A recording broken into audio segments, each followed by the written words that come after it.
তোমার চরণ ছাড়া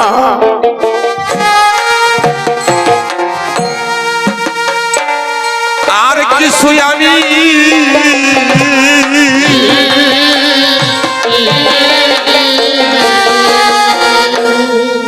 চাই না।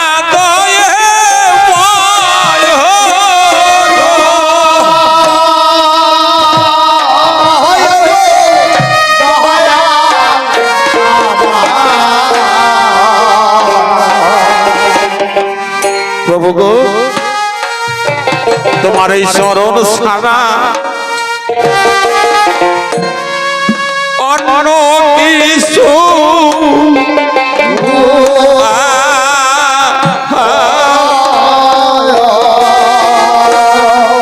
চাই না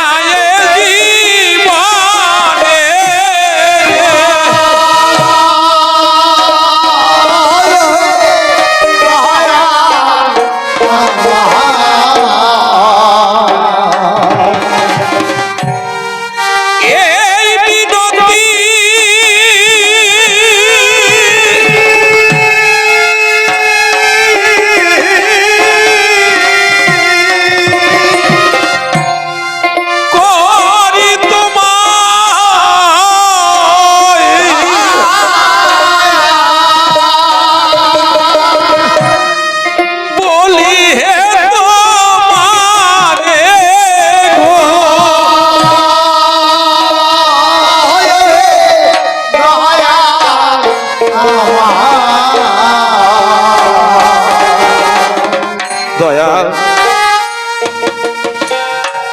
তোমার ওই চরণ ছাড়াই আমি আর কিছু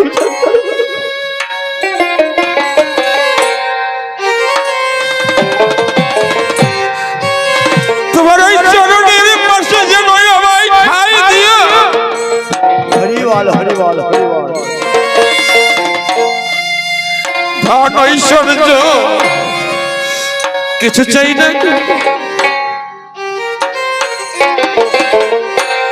শুধু এই জন্মে না, জন্মে জন্মে যেন তোমার ওই চরণের পাশে আমায় ছাড় দিয়ে দিব।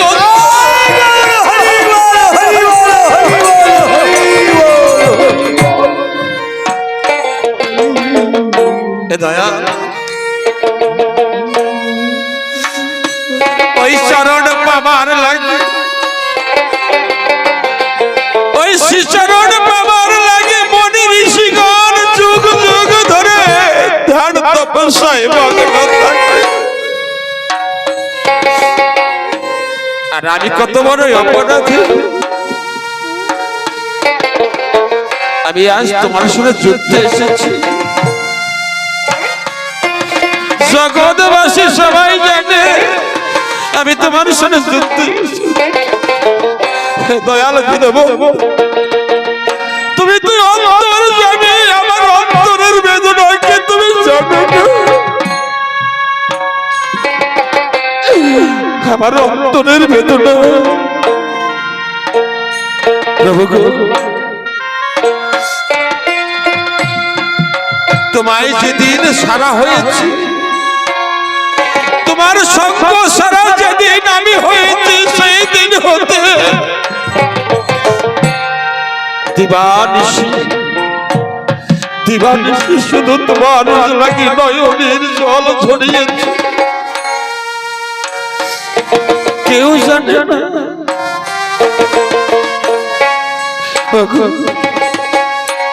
প্রভু, তাই তো আমি এসেছি এই যুদ্ধে রাক্ষসজন হতে উদ্ধার পাবার লাগে।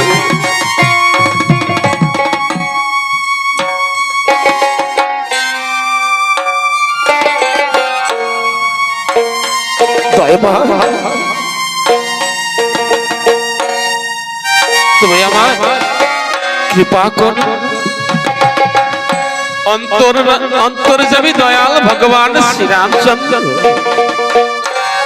ভক্তের সকল কথা অন্তরে জেনেছে। কেন জানবে না? কেন রাবণ রাজা সারাদিন রামের সাথে যুদ্ধ করত, আর সন্ধ্যায় কি করতে জানে? হরিসভা করতেন। সেই হরিবাসরে ভগবানকে ডাকতেন। আমরা যেমন ওই যে গৌরাসুর করি, এসো হে গৌরচন্দ্র, ভাই নিতাইকে সঙ্গে করি। রাবণ রাজার সেই হরিবাসরে এসো হে, এসো হে দয়াল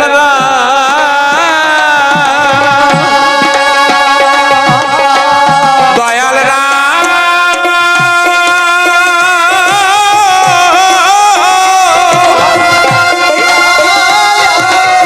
তুমি এসো আসরে। ভক্ত যখন নয়নের জলে ভেসে ডাকতেন ভগবানকে, ভগবানকে আর দূরে থাকতে পারত গো। ছুটে চলে যেতেন রাবণের লঙ্কায়, রাবণের হরিবাসরে। রাবণ রাজা আনন্দ পেতেন।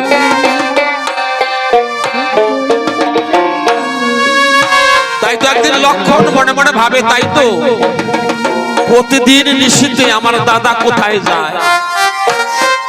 লক্ষণ একদিন দাদার পিছে পিছে দাদার পথ অনুসরণ করছে। লক্ষণ দেখতে পায় দাদা আমার যে রাবণের সঙ্গে আমাদের যুদ্ধ হয়, সেই রাবণের হরিবাসরে প্রবেশ করলেন। দাদা রাম যখন ফিরে আসলেন, দাদা গো, যে রাবণের সাথে আমাদের যুদ্ধ, তুমি তার হরিবাসরে কেন যাও?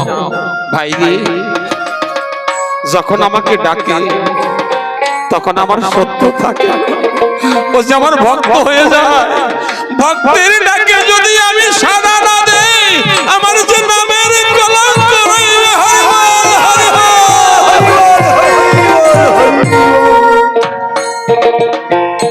তাই রাবণের ছিল দুটি ভাব, একটি বহির্ভাব, একটি অন্তর জগতের ভাব। অন্তরে রাবণ ছিল ভক্ত, আর বহির্জগতে বহির্প্রকাশে ছিলেন রাবণ, রামের শত্রু। কিন্তু অন্তরের কথা কি আর সবাই জানে? জানে সে অন্তর জানে, অন্তরের ডাক জানে আমার অন্তর জানি। তাই তো রাবণ রাজা আসিয়াছে আজ জগৎকে দেখাতে, আজ যুদ্ধ করবে। এসো এসো জটাধারীরা। দেখেন আগে অন্তরে গাইলেন রামগুণ গান, প্রার্থনা করলেন, এবার জগৎকে দেখানোর জন্য যুদ্ধ করছেন। নাহলে রাক্ষস দেহ উদ্ধার হবে না। ভক্ত হয়ে থাকলে এই রাক্ষস দেহ জনম উদ্ধার হবে না। তাই রাম সেনায়ার রাবণ রাজা বাজে মহারণ। আরে রাম সেনায়ার রাবণ রাজা বাজে মহারণ।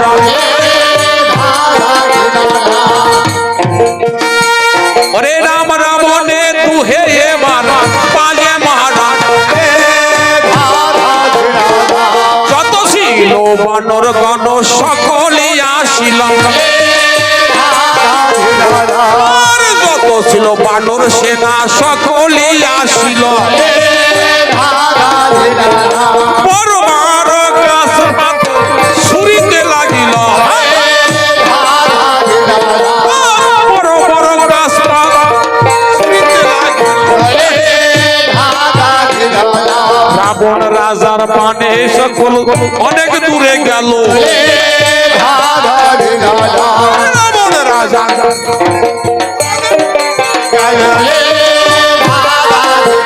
আরে রাবণের পানে বানর গণ পলাইয়া গেল।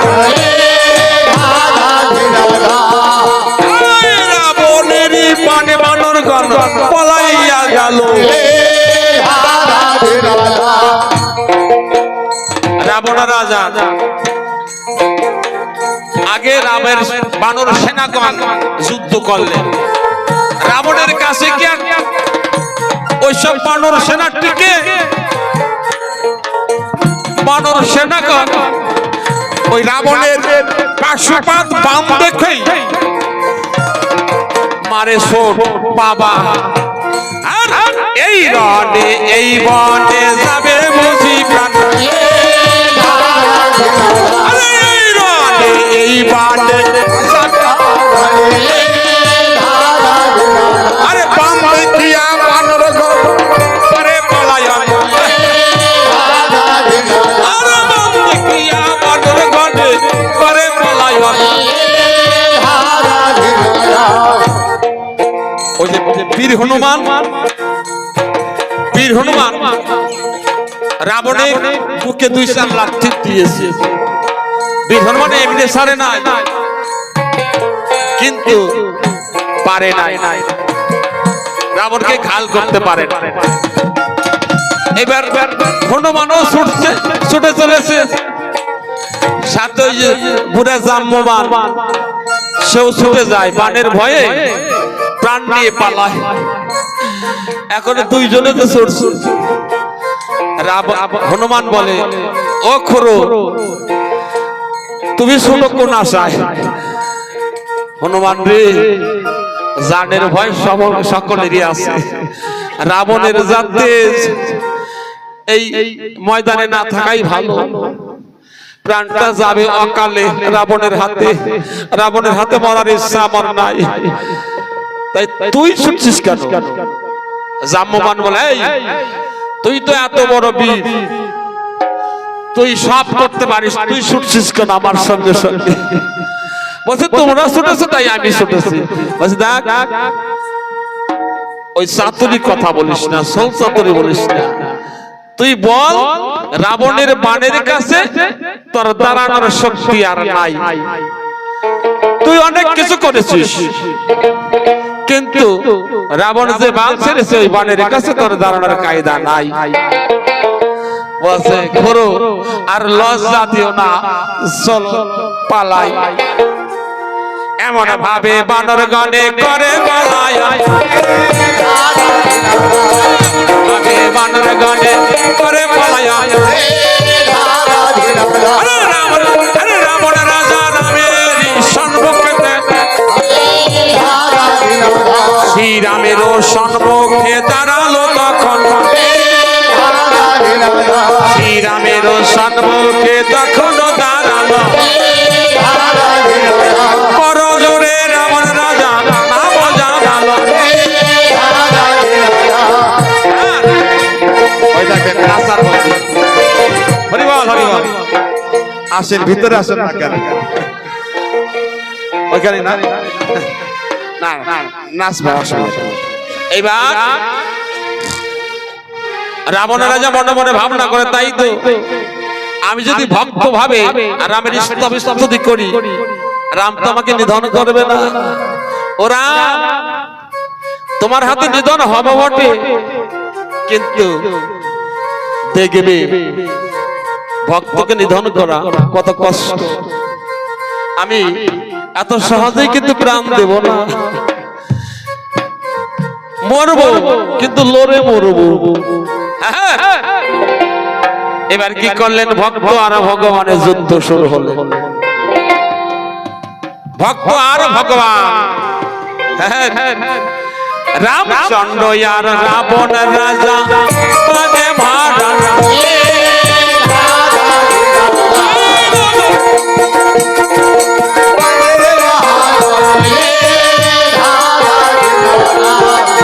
আর পানে মানে ত্রিভুবন হিলয় অন্ধকার, মানে মানে ত্রিভুবন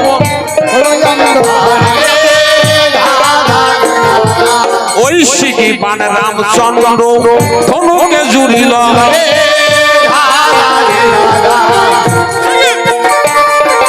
ঐশিকী বান রামচন্দ্র ধনুকে জুড়িল। আর বজ্র সম পড়িল রাবণের বুকে, আর বজ্র সম পড়িল।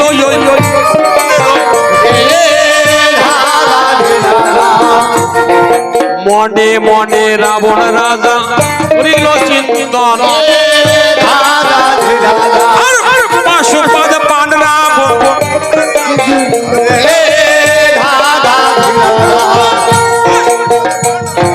সারিল তখন রামের মানে বানন রাবণ রামের মানে বানন অগ্নিবাণ রামচন্দ্র সারিল ধনুকে অগ্নিবাণ রামচন্দ্র আর বর্ণাস্ত্র দিয়ে রাবণ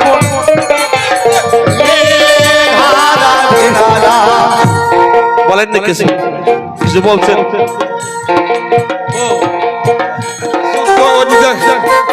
যুদ্ধ করুক না যুদ্ধ করেন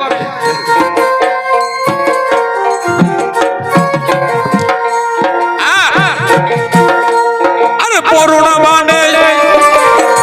মানে সেইবার কাটিল লক্ষণে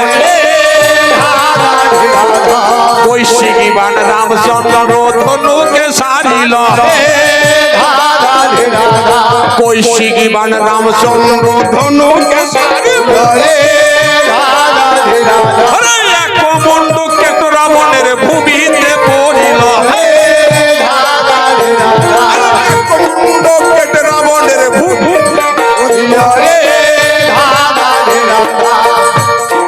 শিব শঙ্কর বলে মন্ড আবার জোড়া লাগে মহেশ্বর বলে আবার জোড়া লাগে আর পাশুপদ পান রাম সারিল ধনুকে পাশুপদ পান রাম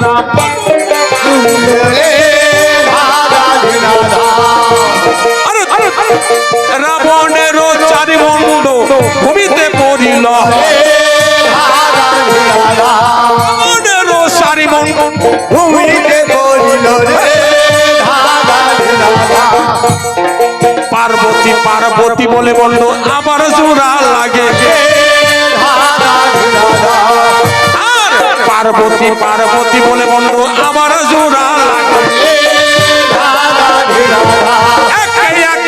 180 কাটিল যে তারে